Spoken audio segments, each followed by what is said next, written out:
¿Quieres leer muchos libros, pero no tienes el tiempo ni la energía? Este podcast es para ti. Quiero que una de mis pasiones sea útil para ti. En este podcast te compartiré todos los resúmenes de todos los libros que leo. De los que me piden ustedes: biografía, superación personal, economía, filosofía, entre otros. Todos los resúmenes de los mejores libros en un solo lugar, para que me escuches en cualquier actividad. Esto es Resúmenes de Libros con Andrea Álvarez. Bienvenidos. Hola, bienvenidos a un nuevo podcast de Resúmenes de Libros. Y el libro que les traigo hoy lo tuve que dividir en dos partes, entonces van a encontrar el podcast parte 1 y podcast parte 2, porque si ustedes lo vieran, tengo un montón de banderitas. Creo que tiene más de 200 banderitas. Yo tratando de hacer resúmenes de libros. Y terminé dejando menos partes importantes que las partes importantes. Pero bueno, lo bueno es que esto ustedes lo pueden escuchar en cualquier actividad en la que estén, en cualquier lugar. Es gratis además. Y pues muy, muy enriquecedor. Este libro se llama Con luz propia, de Michelle Obama. Y dice: vencer en tiempos de incertidumbre.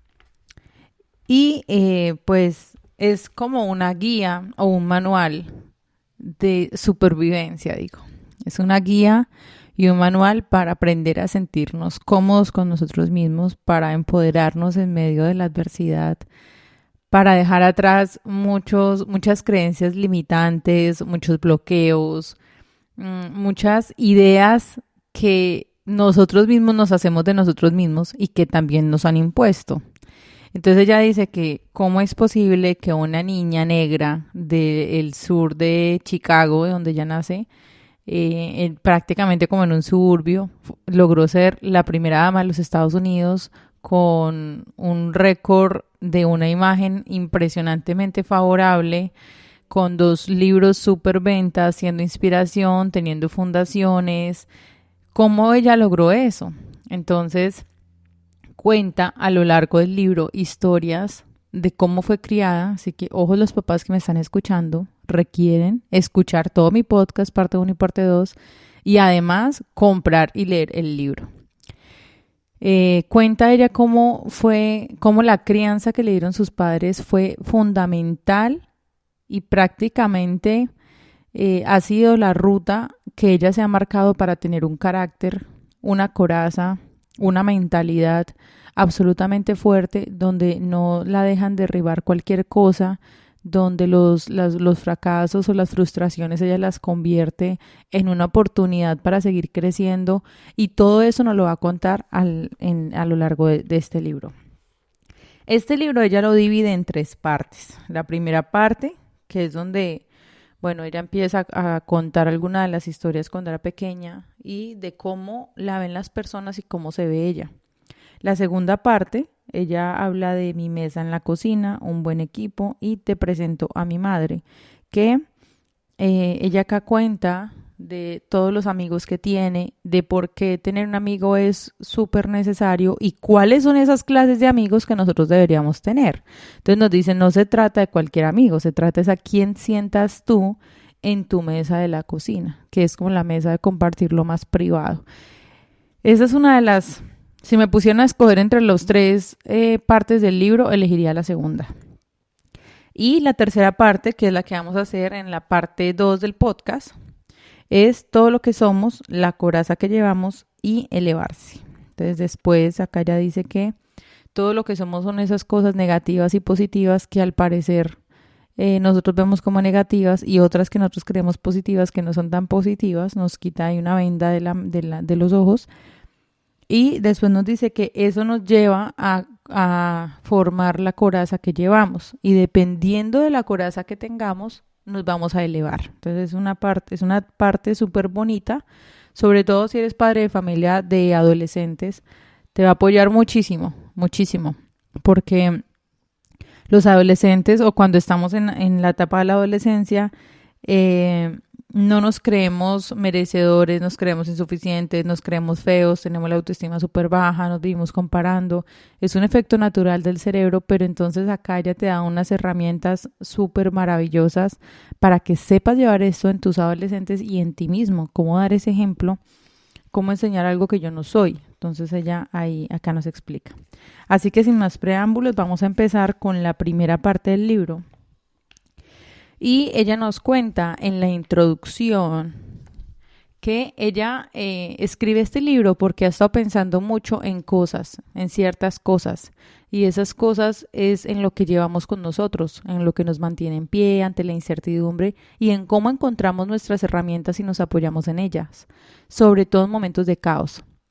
Dice ella que la sorprende que muchos luchamos con la sensación de sentirnos diferentes, que nuestra percepción de la diferencia siga siendo fundamental en nuestras conversaciones sobre en qué clase de mundo queremos vivir, en quién confiamos, a quién enaltecemos y a quién dejamos atrás.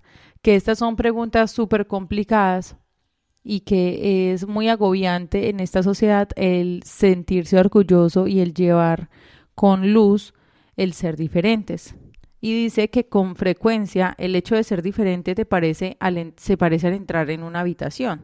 La gente lo ve antes de verte, lo cual te plantea la tarea de superarlo. Y aquí, por definición, la superación es absolutamente agotadora, porque estás en la tarea de ser diferente, de declarar tu diferencia dentro de un esquema, y que eso es absolutamente agotador. Pero dice que la esencia de esto es que ser diferente te condiciona a ser prudente, aun cuando te exige que seas valiente. Y pues de esto se va a tratar prácticamente toda la primera parte del libro. Y ella acá dice que un día antes de publicar el anterior libro que se llama Mi Historia, que también tengo el resumen de ese libro y tengo video del resumen en mi canal de YouTube, @yoandreaalvarez resúmenes de libros, ella cuenta que como ella una noche antes miró fijamente al cielo, al techo de la habitación, notando cómo se elevaba esa ansiedad que ella sentía en su pecho y que llegaron cualquier cantidad de dudas a la cabeza, porque ella decía, ¿será que en este libro de mi historia conté demasiado? ¿Será que puedo sacar esto adelante? ¿Lo echaré a perder? ¿Y qué pasa si de verdad lo echo a perder? ¿Ay, qué va a pasar? Entonces ella, en medio de estas preguntas que nos las hemos hecho todos en algún momento de nuestras vidas, ¿será que hice bien? ¿Será que hice mal? ¿Qué pudo haber mejorado? ¿Por qué hice esto? Ella dice que detrás de todo esto siempre hay algo más profundo, más primario, inamovible y absolutamente aterrador. Y ella dice que la pregunta fundamental sobre la cual descansaban todas las dudas que ella tenía en este momento solamente eran 4 palabras que asolan incluso en las personas más dotadas y poderosas que ella conoce, que son 4 palabras que la han seguido a ella desde que era pequeña en el South Side de Chicago. Y son, soy lo bastante buena, soy lo bastante buena. Que todas estas dudas que nos llegan a nosotros cuando vamos a emprender, cuando hemos tomado una decisión, cuando queremos tomar una decisión, cuando contamos algo, todas esas dudas de inseguridad están detrás de una sola pregunta que es, ¿soy lo bastante buena o soy lo bastante bueno? Y que en ese momento, cuando ella se hizo esta pregunta, la respuesta de ella fue, no lo sé. Ni siquiera fue sí. Ni siquiera fue no lo sé, o sea, más incertidumbre aún. Pero que inmediatamente ella fue y corrió hasta donde Barack. Él estaba en el estudio leyendo libros y que ella fue y le contó todos sus temores. Él le aseguró que el libro era espléndido y que ella también lo era y que le ayudó a recordar que la ansiedad era un elemento natural cuando uno hace algo nuevo e importante. Así que, ojo, si estás sintiendo ansiedad, es un elemento natural cuando se hace algo nuevo e importante. Después de decirle esto tan profundo, Barack la abraza y le dice que ella es lo suficiente para seguir haciendo historia y que aquí ella se relaja y entiende que lo que está sucediendo, que lo que está pasando es porque va a ser algo diferente y que es un momento natural que cualquier persona lo puede vivir y que el éxito está en tú cómo lo afrontes, en esa naturalidad o en quedarte aplastada por el temor y el miedo y no hacerlo. De aquí en adelante ella dice que le han preguntado si por casualidad lleva en el bolsillo una fórmula para afrontar estas cosas, algo que le ayudara a superar la confusión y salvar las dificultades. Y ella dice acá, créeme, entiendo lo útil que sería. Me encantaría ofrecer una serie de pasos claros para ayudarte a superar cada incertidumbre y acelerar el ascenso de las cimas que esperas alcanzar. Ojalá fuera así de sencillo. Dice Michelle, si yo tuviera la fórmula, la compartiría al instante. Pero ten en cuenta que a veces yo también me acuesto por las noches preguntándome si soy lo suficientemente buena. Y debes saber que como todo el mundo me veo en la necesidad de superarme. Y que ahí, de esas cumbres a las que tanto aspiramos, en este momento he alcanzado bastantes. Y por si te sirve de algo, puedo decirte que la duda, la incertidumbre y la injusticia también habitan en esos lugares. De hecho, florecen allí. Así que es muy bueno que sientas duda, incertidumbre e injusticia, porque las grandes cosas florecen allí. La cuestión es que no existe una fórmula, no hay un mago detrás de la cortina. No creo que hay soluciones fáciles o respuestas concisas para los grandes problemas de la vida. Por naturaleza, la experiencia humana la desafía y nuestros corazones son demasiado complicados y nuestras historias demasiado confusas. Sin embargo, dice ella que como no tiene la fórmula mágica, dice que lo que sí puede ofrecer es el contenido de una caja de herramientas personal, que es con este libro, donde ella pretende enseñarnos lo que guarda dentro de ella y por qué lo utiliza profesional y personalmente, y que lo hace para mantener el equilibrio y la confianza, y lo que me ayuda a seguir adelante incluso en momentos de gran ansiedad y estrés, menciona ella. Algunas de mis herramientas son hábitos y prácticas, otras son objetos y el resto son actitudes y creencias nacidas de mi historia, experiencias, y que ella aquí va a contar el proceso de transformación. Va a hablar también de algunas ciertas actitudes de las que ella ha desaprendido con el tiempo, ya que ella ha comprendido que las herramientas son distintas y mucho más útiles que las defensas. También menciona acá Michelle que ella cree que todos los seres humanos tenemos luz dentro de nosotros, que es algo totalmente único e individual, una llama que merece la pena proteger.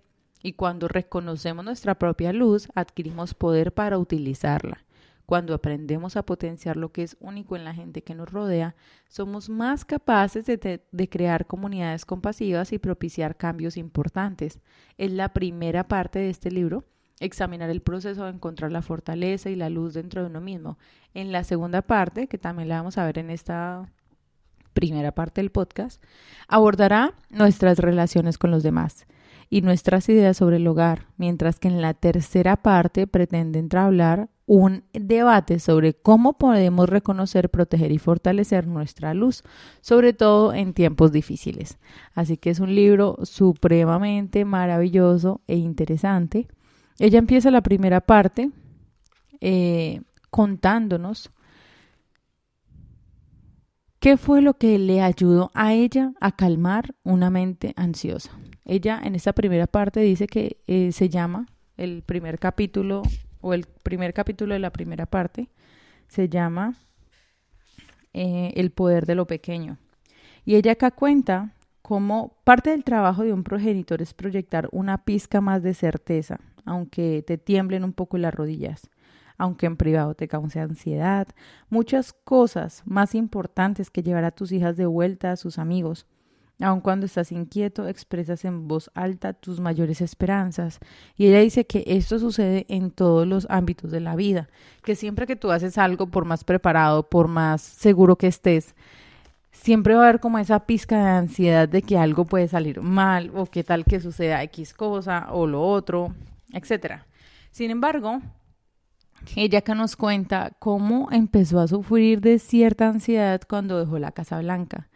que ella, además de ver todas las noticias que salían en los medios de comunicación en Estados Unidos, de cuando acapararon el Capitolio Nacional con esas técnicas rudas de la persona que los sucedió a ellos, como ella empezó a sufrir de una ansiedad impresionante y al mismo tiempo impotencia de ver todo lo que ellos habían construido junto con Barack se estaba cayendo de alguna manera, y al mismo tiempo como desde la postura que ella estaba, el mundo esperaba tanto de ellos una respuesta y no podía darlas porque eso podría ser muy bueno y muy malo al mismo tiempo.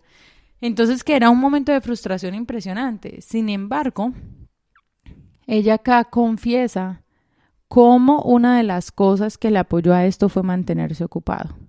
Ella dice que mantenerse ocupado tiene ventajas tangibles, que ella recuerda cómo este hecho de mantenerse ocupado se lo confirmaron los 8 años que pasó en la Casa Blanca, cuando la avalancha de responsabilidades era impresionante. Entonces, que ella tenía que hacer acto de presencia, responder, representar, comentar, consolar, etc.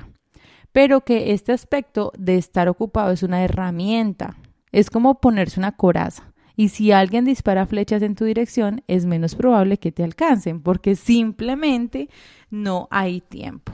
Entonces, si tú estás teniendo unos momentos de ansiedad o en unos momentos donde no te sientes suficiente o unos momentos donde simplemente no te sientes bien, ella nos recomienda que te mantengas ocupado. Así que vamos a transportarlo esto. Ustedes saben que mi otra pasión es dar consejos a padres. Si ustedes están teniendo un hijo, una hija, están teniendo un niño, una niña o algún conocido que esté teniendo episodios donde no se sienten suficientes, donde no se sienten capaces, donde tienen ansiedad, donde tienen frustraciones, ocúpalos en un deporte. Bueno, aquí más adelante Michelle los va a empezar a contar, sin embargo, qué fue esa pequeña cosa que ella hizo para mejorar su ansiedad, que es algo que ella en este momento lo recomienda y lo sigue haciendo, y que las personas cuando la empezaron a ver que ella estaba haciendo esto dijeron, pero o sea, la ex primera dama de los Estados Unidos, la más popular, la más top, la más brillante, ¿en serio hace esto en sus tiempos libres? Ya les voy a contar qué es. Ella acá comenta que en este momento de la vida sabe que es eso que justo lo hacen las grandes tormentas. Y es que las grandes tormentas, o sea, estos momentos donde no nos sentimos tan bien, traspasan nuestros límites y revientan nuestras cañerías, derriban estructuras e inundan nuestras rutas y caminos habituales, arrancan los postes de las señales y nos dejan en un paisaje cambiado, tras cambiarnos a nosotros mismos y sin otra opción de encontrar una nueva manera de seguir adelante. Aunque ahora soy consciente de ello, durante un tiempo no veía otra cosa que la tormenta. Otra grandiosa enseñanza para que lo apliques en tu vida y con tus hijos. Ella cuenta acá, en una parte de esta primera parte, dice, me encontraba muy desmoralizada cuando por fin me animé a cambiar esta ruta de bloqueo mental de alguna manera, y que ella se le vino en mente que debía tejer como sus antepasados, debía tejer como su abuela, como su bisabuela, debía tejer como lo hacían las mujeres en tiempos atrás. Ella dice que por fin se animó a coger las agujas de punto para principiantes que había pedido por internet. Estaba combatiendo una sensación de desesperanza de no estar a la altura de ser la ex primera dama. Cuando desenrollé la hebra del ovillo de lana gris que había comprado, le di una primera vuelta en torno a la aguja y la aseguré con un pequeño nudo corredizo antes de dar una segunda vuelta. Ella aquí cuenta que había comprado un montón de páginas de revistas que no le funcionaron, así que ella acudió a YouTube y que ella encontró allí un mar de tutoriales y una comunidad mundial de entusiastas del punto que ofrecían horas de pacientes enseñanzas y acertados consejos. Sola en el sofá de mi casa, con la mente aún cargada de ansiedad, miraba cómo tejían otras personas y empecé a imitarlas. Mis manos seguían a las suyas, tejíamos un punto del derecho, otro del revés, uno del derecho, otro del revés, y al cabo de un tiempo ocurrió algo interesante. Mi atención comenzó a enfocarse y mi mente recuperó un poco de serenidad. Cuenta acá cómo ella se distraía de la ansiedad el tiempo suficiente para proporcionarle algo de alivio. Y en cuanto cogía las agujas, notaba que se producía esa reorganización. Mis dedos tomaban las riendas y mi mente quedaba atrás. Así que es un muy buen consejo, una buena manera de probar algo diferente para sentirnos mejor. Y la gran reflexión que nos va a contar Michelle dice que ella tuvo que centrarse en lo pequeño para volver a pensar en lo grande, que estaba conmocionada por la enormidad de lo que estaba ocurriendo. Había necesitado que sus manos le recordaran que existían cosas buenas, sencillas y alcanzables, y descubrió que eran muchas. Ella cuenta que ahora hace punto mientras habla por teléfono con su mamá en las reuniones por Zoom con el equipo de trabajo y durante las tardes de verano en que los amigos la invitan y se sientan en el patio trasero. Ella cuenta que gracias al punto, ver las noticias de la noche le resulta un poco menos estresante y algunas horas del día se hacen menos solitarias. Además, que le ha ayudado a reflexionar de una manera más razonable sobre el futuro.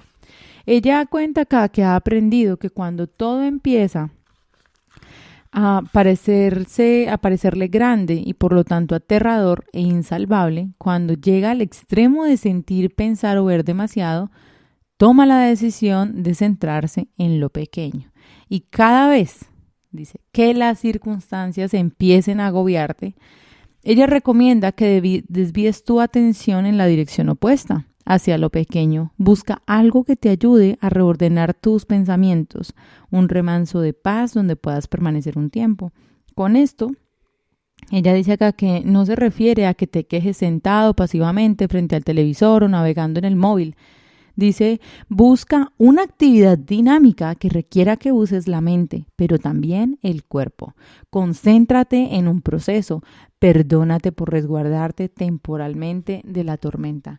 Busca una labor que seas capaz de llevar a cabo de forma activa y entrégate a ella. Aunque no aporte un beneficio inmediato, a nadie que no seas tú mismo, podrías dedicar una tarde a empapelar el baño, por ejemplo, a hornear pan, a practicar la decoración de uñas, a hacer bisutería, o quién podrías pasarte 2 horas elaborando fielmente la receta de pollo frito de tu madre o 10 horas construyendo en el sótano una maqueta a escala de la Catedral de Notre Dame. Permítete el regalo de estar absorto en otras cosas, en esas cosas pequeñas que en un mundo de alta productividad nos dicen que está mal o que estamos perdiendo el tiempo. Busca la solución en estas pequeñas cosas. También menciona acá que ella se dio cuenta que cuando empezaba a reflexionar, cuando tejía, dice que ella empezó a pensar en que muchas personas se sienten culpables por quejarse. Dice que somos conscientes de que muchos lo tienen peor que nosotros. Entonces, ¿qué hacemos? Irradiamos nuestra fuerza hacia el exterior para que el mundo la vea y a menudo guardamos lo demás, nuestras vulnerabilidades, nuestras preocupaciones, en un lugar oculto donde nadie pueda verlo. Sin embargo, en privado, en nuestro interior, estamos montados en un balancín yendo y viniendo entre pensamientos de lo que tengo controlado y esto me supera, esto no lo controlo, no sé qué hacer con esto, etc. Sin embargo, dice que cuando queremos tener un impacto positivo para cambiar al mundo, a veces la salud mental nos los pone difícil. Dice, porque esa es precisamente la función. La salud se basa en el equilibrio se basa en la salud. Debemos ser cuidadosos y a veces incluso vigilantes en lo que a la salud mental se refiere. Tu mente controla los mandos en todo momento. Aunque sea de manera imperfecta, tratamos de mantenerte equilibrado mientras decides cómo gestionar tus pasiones, ambiciones y grandes sueños, además de tus penas, limitaciones y miedos. Es importante entonces que prestes atención a cómo te sientes, a las señales que lanzan tu cuerpo y tu mente. No tengas miedo de pedir ayuda si tú o alguien que conoces lo está pasando mal. Existen numerosos recursos y herramientas que pueden resultar útiles. Para proteger nuestra salud mental, muchos buscamos el apoyo profesional de psicólogos o de orientadores de centros de estudio, llamamos a teléfonos de atención psicológica o consultamos en nuestros centros sanitarios de referencia. Pero es fundamental recordar que no estamos solos. Está bien. Debes saber que está bien que bajes el ritmo de vez en cuando. Date un respiro y expresa tus preocupaciones en voz alta. Es bueno que mires por tu bienestar. Convierte en un hábito el descanso y la reparación, pues esto va a ser fundamental para tu óptima salud mental. También te dice acá que no olvides priorizar las cosas que puedes hacer, aunque solo sea para conservar tu energía y ampliar tus posibilidades. Pero es fundamental que no olvidemos colocar lo pequeño al lado de lo grande. Las cosas se complementan y las metas pequeñas nos ayudan a proteger la felicidad, a evitar que lo grande acabe por devorarla. Y resulta que cuando nos sentimos bien, nos paralizamos menos. Cuando nos permitimos celebrar pequeñas victorias como si fueran importantes y significativas, comenzamos a entender la naturaleza gradual del cambio. Como un voto puede contribuir a cambiar nuestra democracia, como criar a un niño de manera que crezca sano y se sienta querido puede ayudar a cambiar un país, como educar a una niña puede cambiar a mejor un pueblo entero. Así que nos cuenta que ya ha descubierto que cuando practicamos este tipo de introspección nos resulta más fácil reconocer el desequilibrio y buscar la ayuda que necesitamos. Hay que aprender a reconocer nuestras señales de alarma internas y reaccionar antes de lo que la situación se nos vaya de las manos. Una vez identificada la causa que te ha hecho perder el equilibrio, lo primero que debes hacer es repasar el arsenal de remedios y probar distintos enfoques para recuperar esa estabilidad. Y nos cuenta que muchos de ellos son pequeños. Que a veces solo necesitas pasear al aire libre, pegarte una buena sudada en una sesión de ejercicio o dormir toda la noche o tranquilizarte y realizar una tarea tan sencilla como hacer la cama o tejer. Dice acá que son estos pequeños reajustes los que te van a ayudar a desenredar los nudos más grandes. Las prácticas porque sí, porque son las que fertilizan nuestro suelo. Este es el poder de lo pequeño, donde los pasos intermedios importan, donde puede ser un alivio comprometerse con una realidad más inmediata y donde un comienzo puede conducir más fácilmente a un final. Así que seguimos creciendo como personas haciendo estas pequeñas cosas que ante los ojos de un mundo productivo son muchísimas. Ahora, acá seguimos con el capítulo 2. Les había contado que este libro tiene aproximadamente 400 páginas, por eso también lo dividí en dos. Y en este capítulo 2 se llama Descodificar el dolor. Creo que todos los seres humanos en algún momento hemos sentido un dolor indescriptible, otros descriptible, otros injusto, otros donde no encontramos respuestas a este dolor, otro donde somos nosotros los responsables, otros donde otro es el responsable y no sabemos cómo demostrar que fue otro. Pero todos hemos sentido dolor. Y ella acá cuenta cómo a veces le cuesta dominar los nervios. Ella comenta que cuando sucede o cuando siente nervios, dice que percibe una sensación de riesgo que preferiría que no estuviera allí. Como muchas personas, también tiene que armarse de valor para salir a hablar en público, expresar sus opiniones y afrontar un nuevo reto.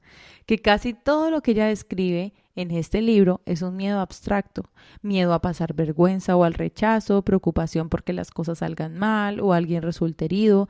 Lo que ella ha comprendido es que el riesgo es parte integrante de la experiencia humana, con independencia de quiénes seamos, qué aspecto tengamos o dónde vivamos. Se nos presenta en diferentes formas y grados de gravedad, pero que nadie es inmune a él, absolutamente nadie es inmune al miedo. Dice que cuando el miedo se vuelve paralizante, cuando nos arrebata la esperanza y la iniciativa personal, entonces sí que nos encaminamos hacia el desastre. Por eso debemos prestar mucha atención a cómo evaluamos nuestras preocupaciones y aprender a procesar el miedo. Dice Michelle que, al parecer de ella, las decisiones que tomamos cuando estamos asustados a menudo tienen repercusiones más amplias en nuestra vida. El objetivo no es que te libres por completo del miedo. Dice acá que ella ha conocido a muchas personas valientes, desde héroes cotidianos hasta gigantes como Maya Angelou, Nelson Mandela, personas que a primera vista podrían parecer inmunes al miedo, que se ha reunido e incluso convivido con líderes mundiales acostumbrados a tomar decisiones bajo presión que ponen en peligro unas vidas y salvan otras. Que ella conoce cantantes capaces de desnudar su alma frente a estadios abarrotados, activistas que han jugado la libertad e incluso la vida para proteger los derechos de otros, artistas cuya creatividad se alimentan de una audacia extraordinaria, pero que a pesar de todo esto ella cree que ni una sola de estas personas afirmaría que en algún momento no ha tenido miedo. Por el contrario, ella cree que tienen en común que es la capacidad de convivir con el riesgo y aceptar su presencia, y al mismo tiempo mantener el equilibrio. Han aprendido a sentirse cómodos con el miedo. Pero, ¿qué significa sentirnos cómodos con el miedo? Dice Michelle que para ella es un concepto muy simple y se trata de aprender a lidiar con este sentimiento, de encontrar la manera de que los nervios nos guíen en vez de paralizarnos.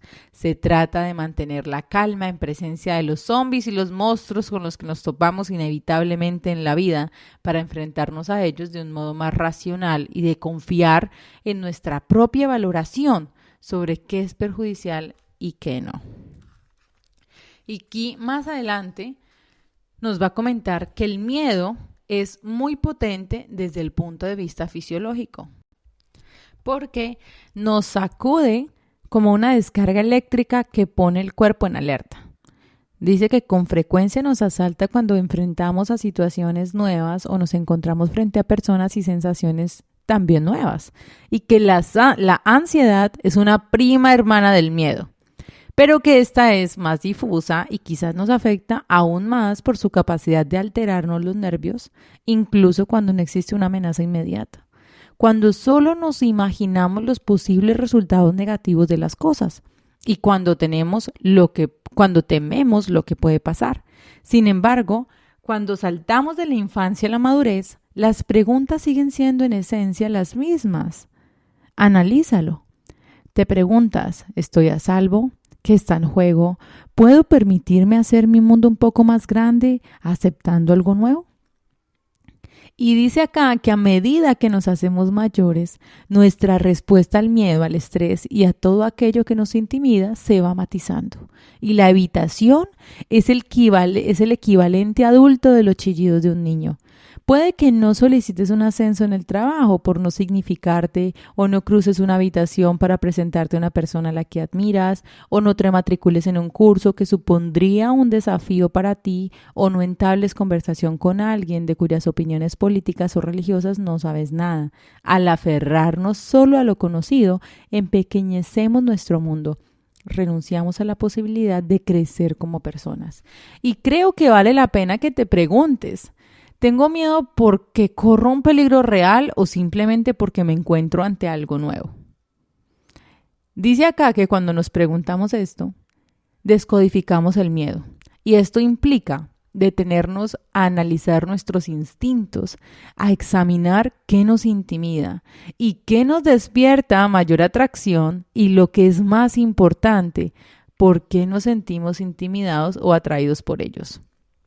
Nos cuenta una historia súper chévere que dice que ella cree que nunca había sentido tanta ansiedad como cuando Barack le anunció su intención de presentarse en las elecciones para la presidencia de los Estados Unidos.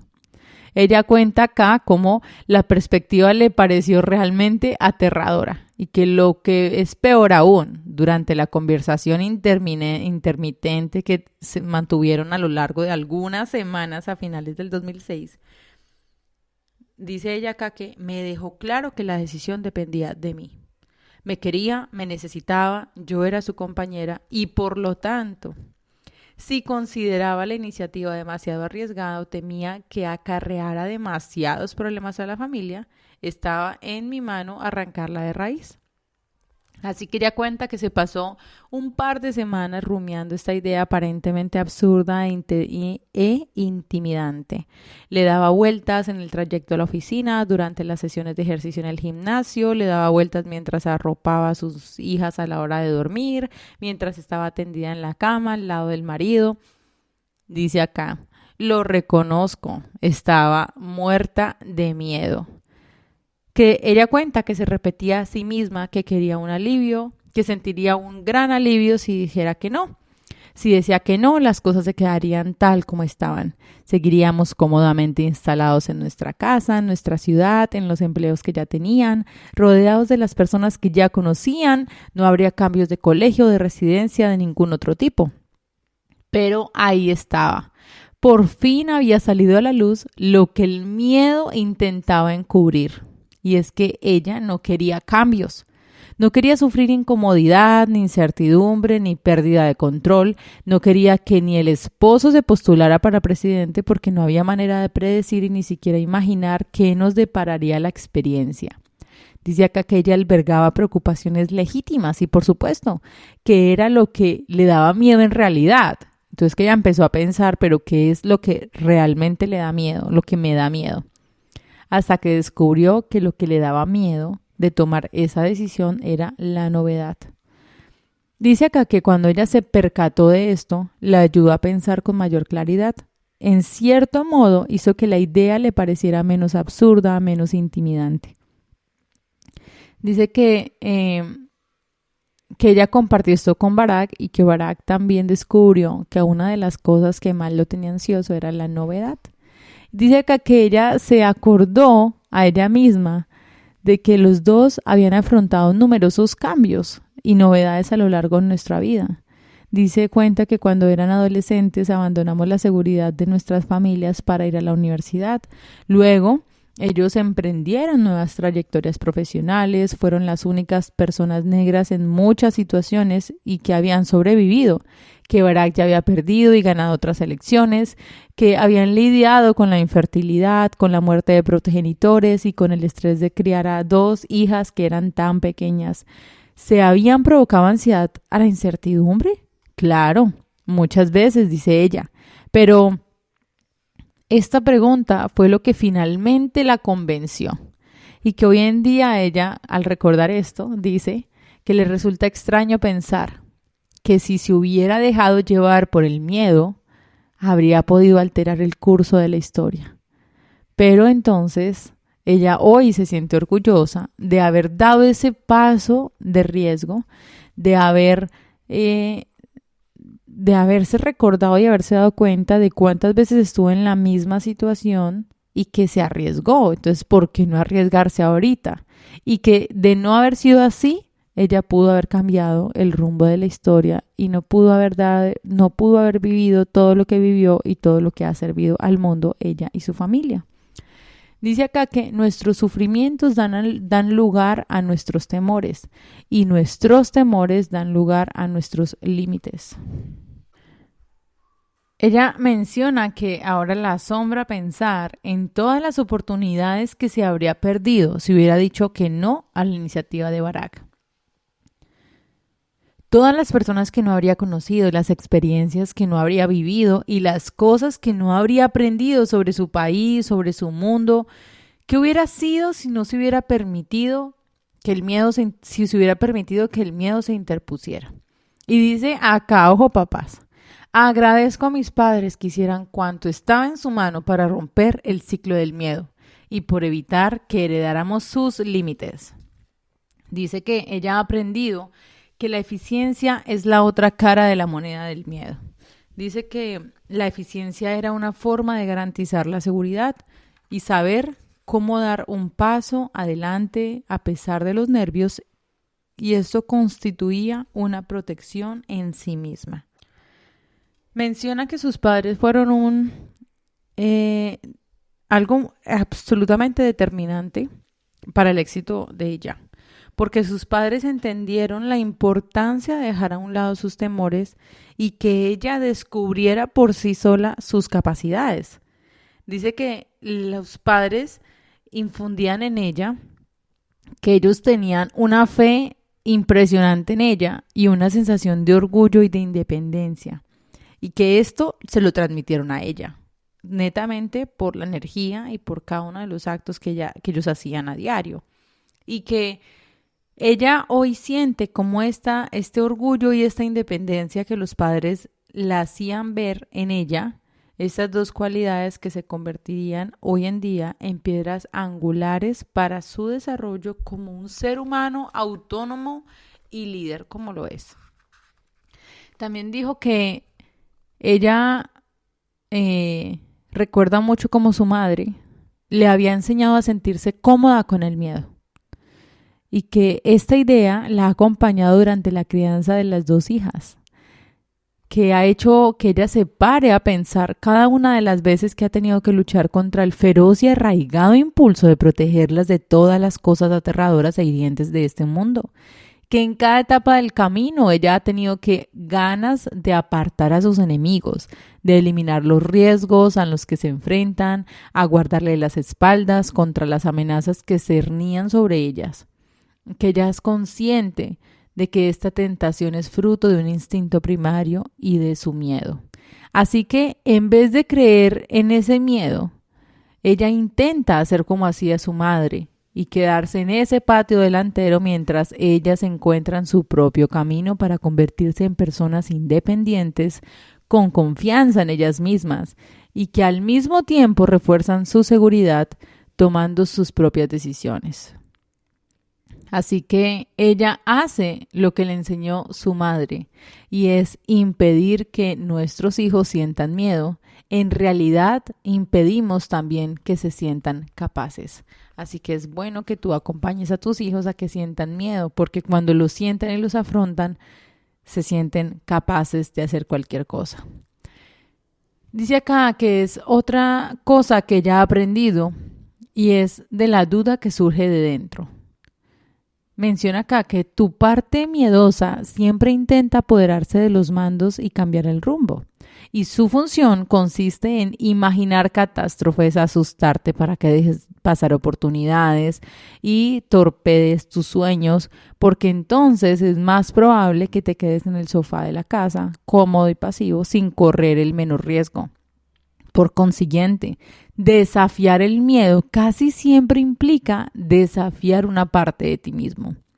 Para mí, esto constituye un aspecto esencial de la descodificación. Tienes que aprender a identificar y luego dominar algo en tu interior. Superar estos temores requiere práctica. Cuanto más practiques, mejor lo harás. Cada salto que he dado ha servido para que el siguiente me resulte más fácil. Y acá nos da una estocada impresionante. Dice, es en lo desconocido donde brillan las posibilidades.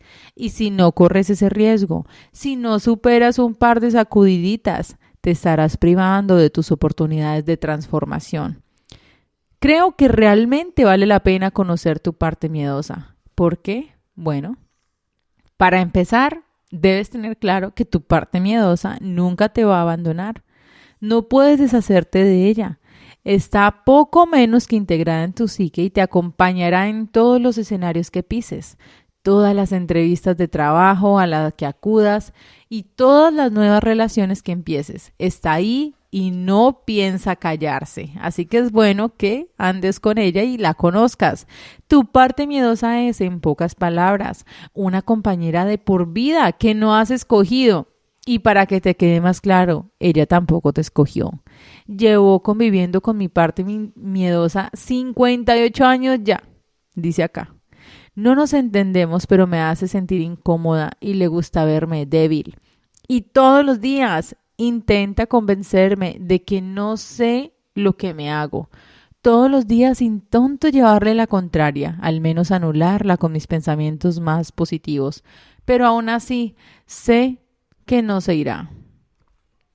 Así que por esta misma razón, ella abre la introducción al tercer capítulo de esta primera parte y lo abre diciendo empezar de buenas. Dice que además de que ella empezó a practicar el empezar de buenas, recomienda a todas las personas a abrazar, pues el abrazo constituye una sensación de felicidad, de acompañamiento y de alegría. Dice acá que ella, en este tercer capítulo, quiere hablar de la posibilidad de empezar de buenas. Ella dice, yo imagino que, como los demás, mi amigo Ron a menudo llega al espejo cansado e hinchado, y que también tiene defectos que sin duda piden a gritos ser inspeccionados y escrutados. Sin embargo, lo que él ve primero, lo que escoge reconocer, lo que escoge ver, es una persona completa, alguien a quien realmente se alegra de ver. A diferencia de muchos, Ron ha concluido que el autodesprecio no es un buen punto de partida para empezar el día.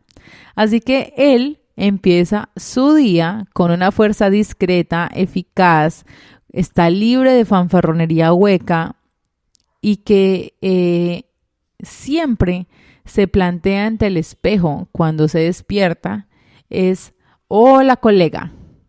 Ron desvía cualquier impulso de juzgarse o denigrarse, se niega a tirar de autocrítica y en lugar de esto empieza con un sencillo mensaje de compasión y aprobación.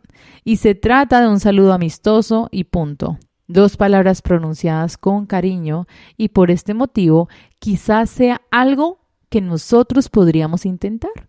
En una conversación televisada para el Club de Lectura de Oprah hace muchos años, la difunta premio Nobel de Literatura Toni Morrison describió algo significativo que había aprendido sobre la crianza de los hijos. Y cuando mis hijos entraban a la habitación de pequeños, yo los examinaba para ver si se habían abrochado el cinturón, si se habían peinado, si se llevaban los calcetines subidos, explicó. Una cree que su afecto y su amor profundos saltan a la vista porque se está ocupando de ellos, pero no es así. Cuando te ven la cara de crítica. ¿Qué habré hecho mal ahora? Y dice Michelle que con sus hijos, esta Toni Morrison, esta Nobel, aprendió a dejar los juicios en segundo plano y comenzar con algo más efectuoso, más sincero e inmediato. Con una cara iluminada, una sensación de alegría incontenible, un reconocimiento no por haberse peinado o llevar los calcetines subidos, sino de la persona completa que se presentaba ante ella. Porque cuando entraban en la habitación, se alegraba de verlos, y es tan sencillo como eso, la verdad. Eso no quiere decir que Toni Morrison malcriara a sus niños o rebajase sus expectativas hacia ellos. Tampoco que educara a unos hijos incapaces de cuidarse solos o que siempre esperasen la aprobación ajena. Creo que es todo lo contrario. En realidad, lo que Morrison hacía por sus hijos era lo mismo que hicieron mis padres por mí. Les transmitía el sencillo mensaje de que estaban a la altura. Y la invitación que nos hace Michelle en este capítulo es que cuando te veas al espejo, te saludes sin juicios y te digas: hola, colega. Dice acá que ella lleva un tiempo intentando concederse por las mañanas un comienzo deliberadamente amable con ella misma, de forma consciente e intencionada. Dice que ella atrapa este primer pensamiento de autorreproche o con tintes negativos que se le vienen a la cabeza y lo aparta a un lado. Después, invita a ese segundo pensamiento más positivo, más tierno, algo meditado y bondadoso con ella misma, y ella escoge ese como trampolín. Y que el segundo pensamiento suele ser bastante sencillo. Dice que empezar de buenas no significa necesariamente empezar a lo grande. No tienes que hacer ninguna declaración sobre lo que piensas hacer ese día, ni descubrir un pozo de confianza hasta entonces oculto o fingir que eres invencible. Lo único importante es que de una u otra manera bloquees el criticón que llevas dentro para que lo adelante la alegría. Así que mírate a los ojos, con un mínimo de afecto y pronuncia alguna clase de saludo amistoso, así como lo hace su amigo Ron. Se saluda con un mensaje que dice: estás aquí, esto es un milagro y un motivo de alegría, de modo que partamos de ahí. Eso lo dice cuando dice: hola, colega. Nos decimos la una a la otra cada vez que me despierto y me paro frente al espejo. Y acá ella se limita a sonreírse a ella misma y se contesta con las mismas palabras. Así que, queridos escuchas fieles de mi podcast de resúmenes de libros, esta ha sido la primera parte de Con luz propia de Michelle Obama. Espero les haya gustado muchísimo. Muchas gracias por escucharme, muchas gracias por estar acá en este podcast. Los invito a que le den like, un corazoncito, me sigan, le pongan clic a la campanita para estar pendientes de la segunda y la tercera parte de este fantástico libro, y también para que estén pendientes de todos los demás libros que voy a subir.